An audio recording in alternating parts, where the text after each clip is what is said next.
Welcome to Rizvi's e-learning channel.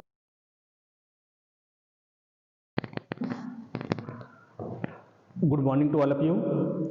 Today my topic thermodynamic equilibrium. यहाँ पर हम BTech third year के RAC के फर्स्ट टॉपिक का अध्ययन करेंगे, थर्मोडायनेमिक इक्विलिब्रियम।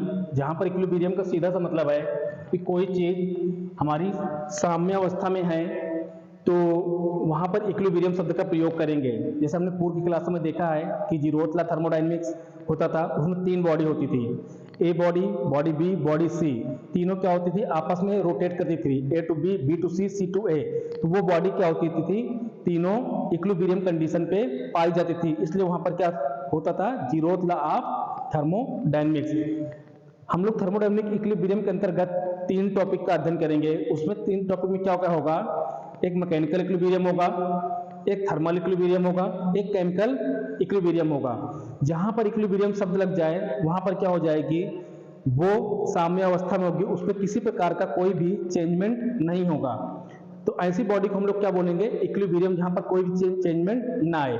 जैसे हम लोग मैकेनिकल इक्विलिब्रियम का अध्ययन करेंगे तो मैकेनिकल इक्विलिब्रियम में क्या है, a system is said to be in mechanical equilibrium when there is no unbalanced forces acting on any part of the system as a whole. The pressure in the system is same at all points and does not change with time. Mechanical equilibrium में हम mainly 2 चीजों को देखेंगे। एक तो देखेंगे कि वहां पर नो अनबैलेंस्ड फोर्स लिखा हुआ है और same at all points and does not change with time. कहने का मतलब है कि हम किसी बॉडी पर फोर्स अप्लाई करते हैं, हम किसी बॉडी पर फोर्स अप्लाई करते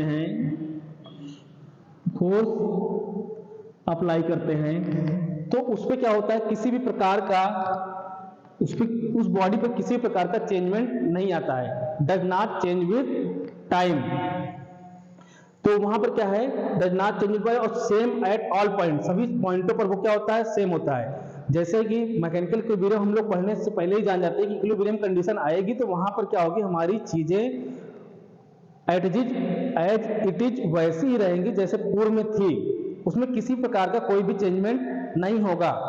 इसलिए कहा गया है कि no unbalanced forces same at all points does not change with time. This is known as a mechanical equilibrium.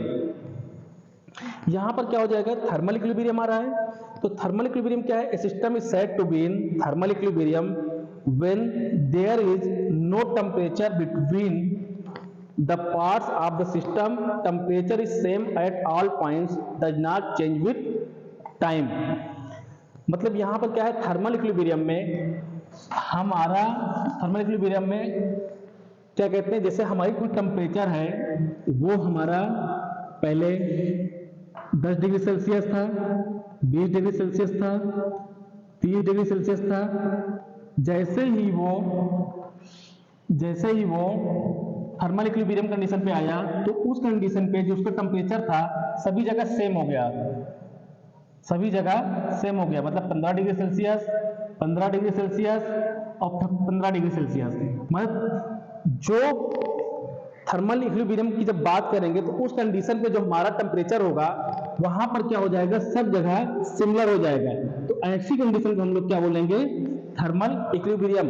और ये thermal equilibrium does not change with time, मतलब टाइम के अकॉर्डिंगली वो चेंज नहीं होगा, सभी जगह वो एक सिमिलर टेम्परेचर रेशियो जो होगा वो सभी जगह सिमिलर होगा। तो ऐसी कंडीशन को हम लोग क्या बोलेंगे, थर्मल इक्विलिब्रियम।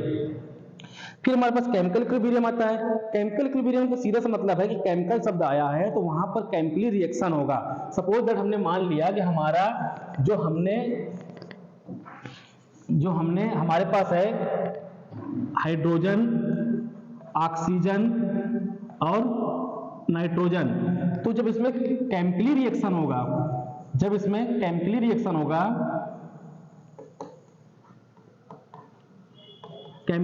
होगी तो उस कंडीशन पे ये वही chemical reaction as it is बना रहेगा, हाइड्रोजन, ऑक्सीजन और नाइट्रोजन। इसमें किसी भी प्रकार का कोई भी चेंजमेंट नहीं होगा। तो यहाँ पर क्या है, a system is said to be in chemical equilibrium when there is no chemical reaction with the system when which does not change with time। Chemical equilibrium का सीधा सा मतलब है कि जब इक्विलिब्रियम शब्द जुड़ गया और केमिकल शब्द जुड़ गया तो वहां पर केमिकल रिएक्शन होना तय है, और उस कंडीशन में केमिकल रिएक्शन में जो टेम्परेचर है, जो केमिकल रिएक्शन है जैसे पहले रहेगी वैसे ही बाद में भी रहेगी।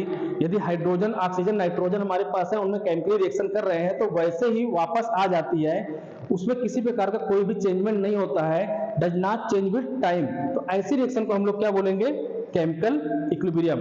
तो थर्मोडायनामिक इक्विलिब्रियम के 3 पार्ट हैं, mechanical equilibrium, thermal equilibrium, chemical equilibrium. Mechanical equilibrium में हमने बताया कि नो अनबैलेंस फोर्स और same at all point does not change with time, this is known as a mechanical equilibrium. Chemical equilibrium क्या है, chemical equilibrium में हम thermal equilibrium में हमारा जो टेम्परेचर होगा वो as it is all points क्या होगा, सेम होगा, does not change with time. फिर केमिकल इक्विलिब्रियम क्या है, केमिकल इक्विलिब्रियम में हमारा जो रिएक्शन होगा वो एज इट इज बना ही रहेगा, जैसे पहले था वैसे बाद में था, उसमें वो भी does not change with time. तो ये तीनों कंडीशन क्या है, थर्मोडायनामिक इक्विलिब्रियम की तीनों कंडीशन है। अब हम लोग जैसे आगे पढ़ेंगे अगली क्लास में, तो उसमें क्या पढ़ेंगे हम लोग, थर्मोडायनामिक सिस्टम पढ़ेंगे। सिस्टम 3 प्रकार के होते हैं, एक ओपन सिस्टम होता है, एक क्लोज सिस्टम होता है, एक आइसोलेटेड सिस्टम होता है। उसके बारे में अगली क्लास में ब्रीफली से अध्ययन करेंगे, और आज की पहली क्लास यहीं पर, ठीक है, थैंक यू।